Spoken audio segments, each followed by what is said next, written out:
പത്രത്തിൻ്റെ ഒന്നാം പേജിൽ വമ്പൻ കമ്പനികളുടെ ഉൽപ്പന്നങ്ങളോ രാഷ്ട്രീയാധികാരികളുടെ ചിത്രങ്ങളോ മാത്രം കണ്ട് ശീലിച്ചവർക്ക് ഇന്നത്തെ ദീപിക പത്രത്തിൻ്റെ ആദ്യത്തെ പേജ് മറക്കാനാവില്ല.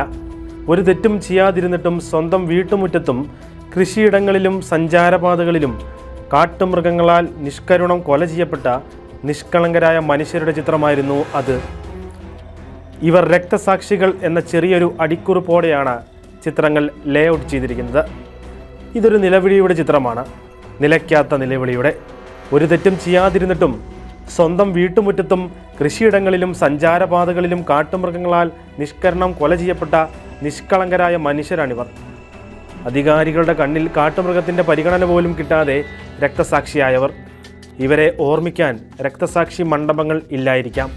പക്ഷേ ആയിരക്കണക്കിന് മനുഷ്യരുടെ മനസ്സിൽ ഒരിക്കലും കൊഴിയാത്ത കണ്ണീർ പൂക്കളായി ഈ ചിത്രങ്ങൾ പതിഞ്ഞിട്ടുണ്ട്. വന്യജീവി ആക്രമണത്തിൽ രക്തസാക്ഷികളായ ചിലരുടെ ചിത്രങ്ങളാണ് ദീപിക പ്രസിദ്ധീകരിച്ചത്. ഓരോ ചിത്രത്തിനും പറയാനുണ്ട് ചോരയിൽ കുതിർന്ന ഏകപക്ഷീയമായ ഒരു ആക്രമണത്തിൻ്റെ കഥ. അത്താണി നഷ്ടമായ കുടുംബങ്ങളുടെ വിലാപങ്ങൾ ഈ നാടിനെ വേട്ടയാടി തുടങ്ങിയിരിക്കുന്നു എന്നതിൻ്റെ നേർരേഖയാണ് ഈ ചിത്രങ്ങൾ. ഇനി ഏത് കുടുംബത്തിൻ്റെയാകും നിലവിളി ഉയരുക എന്ന ഭീതിയോടെയാണ് കേരളം ഓരോ ദിനത്തിലേക്കും ചുവട് വയ്ക്കുന്നത്.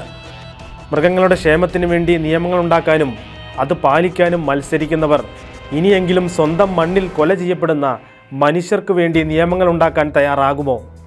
ജീവിക്കാനുള്ള അവകാശത്തിനായി പൊരുതുന്ന ജനതയ്ക്ക് പിന്തുണ പ്രഖ്യാപിച്ചുകൊണ്ടാണ് ദീപിക ഈ ചിത്രങ്ങൾ അധികാര കേന്ദ്രങ്ങളുടെ മനസാക്ഷിക്ക് മുന്നിൽ സമർപ്പിച്ചത്. ബധിരകർണങ്ങൾ ഈ വിലാപവും കേട്ടിട്ടുണ്ടാവില്ല.